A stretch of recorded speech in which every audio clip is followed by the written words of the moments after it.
இன்றைக்கான வீடியோ தாங்க வந்திருக்கு. வீடியோ வந்து சூப்பராக இருந்துச்சு அப்படின்னு தாங்க சொல்லணும். அதாவது வேலு இருக்கார்ல, வேலு வந்து சுடரை வந்து ஒரு செக் போஸ்ட்டில் வச்சு மடக்கி பிடிச்சிட்டாரு அப்படின்னு தாங்க சொல்லணும். அதெல்லாம் பார்க்குறதுக்கு நம்ம சேனலை மட்டும் மறக்காமல் லைக் அண்ட் சப்ஸ்கிரைப் மட்டும் பண்ணிடுங்க. ஃபஸ்ட்டு எடுத்தோன்னே அந்த மனம் செட் பண்ண ரவுடி இருக்கார்ல, அவர் வந்து கவின் மட்டும் தனியாக குளிச்சுக்கிட்டு இருக்கான்ல, அந்த கவின் குளிக்கிற இடத்துக்கு பக்கத்தில் போய் அவர் இறங்கி குளிக்க ஆரம்பிச்சிடுறாரு. அப்படியே முங்கு நீச்சல் அடிச்சுட்டு போய் கவின் பக்கத்தில் போகிறாரு. கவின் வந்து டக்குன்னு பார்த்துட்டு, அங்கிள் என்ன முங்கு நீச்சல்லாம் அடிச்சுட்டு வரீங்க அப்படிங்கிற மாதிரி கேட்காங்க. ஆமாம், நீ அடிக்கலாம், சூப்பராக இருக்கும் அப்படிங்கிற மாதிரி சொல்கிறாங்க. அப்படியா, அப்படி எப்படி அடிக்கிறது அப்படிங்கிற மாதிரி வந்து கவின் கேட்கான். உடனே மூச்சை இழுத்து பிடிச்சிக்கிட்டு அப்படியே முங்கி எந்திரி, அப்படியே முங்கு நீச்சல் அடிக்கலாம் அப்படிங்கிற மாதிரி சொல்கிறாங்க.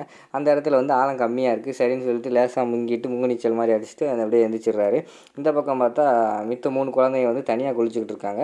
நம்ம சுடர் வந்து யோசிச்சுக்கிட்டே இருக்காங்க, அந்த வேலு எப்படி இங்கே வந்தான், ஐயோ இவன் வேறு இங்கே வந்துட்டானே, இனிமேல் எப்படி நம்ம பார்த்துருவானே, அன்னைக்கு வீட்டு வரைக்கும் வந்துட்டான், இன்றைக்கி இங்கே வந்துட்டான், எப்படி வாரான், இவன் தற்செயலாக வாரானா இல்லை நம்மளை பிடிக்கிறதுக்கு தான் வாரானா அப்படிங்கிற மாதிரி யோசிச்சுக்கிட்டே இருக்காங்க. சரி அப்பா கால் பண்ணி கேட்போம் அப்படின்னு சொல்லிட்டு அவங்க அப்பா கால் பண்ணுறாங்க. அவங்க அப்பா கால் பண்ணுற நேரத்தில் அவங்க அப்பா எடுக்கலை, அவங்க அம்மா எடுத்துடுறாங்க. எடுத்தோடனே யார் இது புது நம்பராக இருக்கே அப்படின்னு சொல்லிட்டு அட்டன் பண்ணி பேசுகிறாங்க. பேசினோடனே அப்பா நான் தான்ப்பா சுடர் பேசுகிறேன், அந்த வேலு வந்து இங்கேயே வந்துட்டான்ப்பா அப்படிங்கிற மாதிரி வந்து சொல்கிறாங்க. நான் இருக்கிற இடத்து பக்கத்தில் தான் இருக்கேன், என்னை பிடிச்சிருவானோன்னு பயமாக இருக்குப்பா அப்படிங்கிற மாதிரி வந்து சுடர் சொல்கிறாங்க. உடனே சுடரோட அம்மா வந்து அப்பாவும் பிள்ளையும் நாடகம் ஆடிக்கிட்டு இருக்கீங்களா, அவளை ஒளிச்சு வச்சுக்கிட்டு பொய் சொல்லிக்கிட்டு இருக்காரு அப்படின்னு சொல்லிட்டு ஃபோனை டக்குன்னு கட் பண்ணிடுறாங்க. ஐயோ அப்பா காலை கட் பண்ணிட்டாரே அப்படிங்கிற மாதிரி சொல்லிட்டு அவங்க யோசிச்சுக்கிட்டு இருக்காங்க. அந்த பக்கம் போய் சுடரோட அம்மா வந்து டக்குன்னு வேலுக்கு கால் பண்ணி டே எங்கடா இருக்க அப்படிங்கிற மாதிரி கேட்காங்க. அக்கா இங்கே தான்க்கா ஒரு சுடரை தேடி வந்திருக்கேன் அப்படிங்கிற மாதிரி சொல்கிறாங்க. சுடர் நீ இருக்கிறது பக்கத்துலாண்டா இருக்கா, இப்போ தான்டா கால் பண்ணா, எப்படியா அவளை பிடிச்சிட்றா விடாரா அப்படிங்கிற மாதிரி சொல்கிறாங்க. அம்மா சாரி அக்கா கவலைப்படாதீங்கக்கா, நான் கண்டிப்பாக பிடிச்சிடுறேன் அப்படிங்கிற மாதிரி வந்து வேலு சொல்லிட்டு தேடிக்கிட்டு இருக்கிற மாதிரி காட்டுறாங்க. அடுத்த சீனில் வந்து நம்ம அந்த ரவுடி இருக்கான்ல, ரவுடி வந்து கவினை வந்து வா நம்ம அங்கிட்டு போய் ஸ்விம்மிங் பழகுவோம், அங்கிட்டு நல்லா இருக்கும் அப்படிங்கிற மாதிரி சொல்கிறாங்க. அங்கிள் அங்கிட்டெல்லாம் போகலாமா அப்படிங்கிற மாதிரி கவின் கேட்காரு. போகலாம் வா அப்படின்னு சொல்லிட்டு கூப்பிட்டு போகிறாரு. அப்படியே நீச்சல் அடிச்சுக்கிட்டே கூட்டு போய் ஆழமான பகுதியில் கொண்டு போய் விட்டுட்டு வந்துடுறாரு.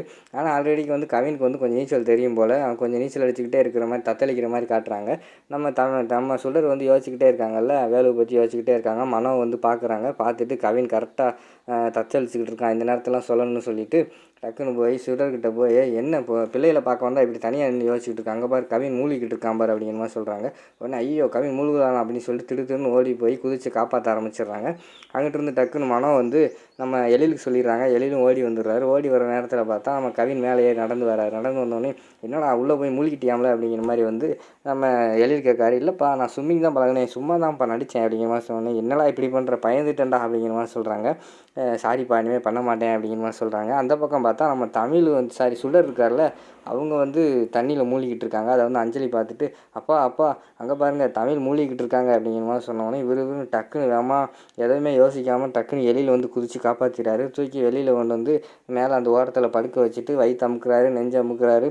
அவங்க வந்து கண் முழிக்கவே இல்லை, ஒளிஞ்சாலா அப்படின்னு நினச்சிட்டு வந்துட்டு அந்த பக்கம் மனோகர் நினச்சிக்கிட்டு இருக்காங்க. டக்குன்னு வந்து லிஃப்ட் கிஸ் அடித்து அந்த இதை உரிவாங்கள்ல, தண்ணியை உரிவாங்கள்ல, அதுக்கு போகிறாரு.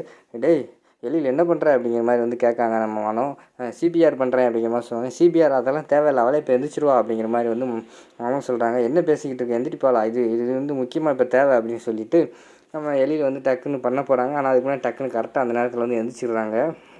சரின்னு சொல்லிட்டு அங்கக்குள்ளே வழக்கமாக ஒருத்தர் வந்து பேசிக்கிட்டே இருப்பார்ல, அவர் வந்து வராரு. என்னம்மா கேர்டேக்கர்னு சொல்கிறீங்க, இந்த பொண்ணு அந்த பையனுக்கு ஒன்று டக்குன்னு தன்னோட உயிரை கூட பார்க்காம குளத்தில் குதிச்சிச்சாம்மா, இப்போயும் சொல்கிறேன் குழந்தைகளா, இந்த பொண்ணு இருக்கிற வரைக்கும் உங்களுக்கு எந்த கவலையுமே கிடையாது, உங்கள் அம்மாவை போல் இந்த பொண்ணு வந்து பார்த்துக்குறது அப்படிங்கிற மாதிரி சொல்லிட்டு போயிட்டாரு. அதை கேட்டவனையும் நம்ம எழிலுக்கு வந்து நம்ம தமிழ் மேலே கொஞ்சம் நான் பாசம் அதிகமாகிடுச்சு. அதுக்கடுத்து சரி இந்தா குளிருவோம் வாங்க நம்ம கிளம்புவோம் அப்படின்னு சொல்லிட்டு எல்லாருமே அந்த இடத்த விட்டு கிளம்புறாங்க.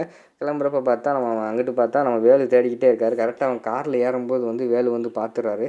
காரில் போகிறது நம்ம சுடர் மாதிரி தெரியுது, அவள் தான் இருக்குமோ அப்படின்னு சொல்லிட்டு பக்கத்தில் வேகமாக ஓடி போகிறாரு. அதுக்குள்ளே வந்து நம்ம எழில் வந்து கார் எடுத்துகிட்டு வேகமாக போயிடுறாரு.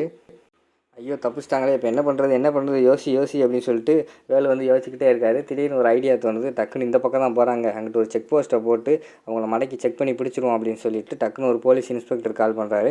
சார் நான் தான் வேலு பேசுகிறேன், இந்த நம்பரில் வந்து ஒரு வண்டி வந்துக்கிட்டு இருக்குது, அதில் தான் கண்டிப்பாக வந்து சுடர் வந்துக்கிட்டு இருக்கா, நீங்கள் கண்டிப்பாக வந்து செக் போஸ்ட்டை போடுங்க, எந்த வண்டியுமே செக் பண்ணாமல் அனுப்பாதீங்க அப்படிங்கிற மாதிரி சொல்கிறாங்க. சரி வேலு நான் பார்த்துக்குறேன் அப்படிங்கிற மாதிரி சொல்லிவிட்டு அவரும் அந்த இடத்துல செக் போஸ்ட்டை போட்டு எல்லாமே செக் பண்ணிக்கிட்டு இருக்காங்க. வேலும் பின்னாடி பைக்கில் வர்ற மாதிரி காட்டுறாங்க.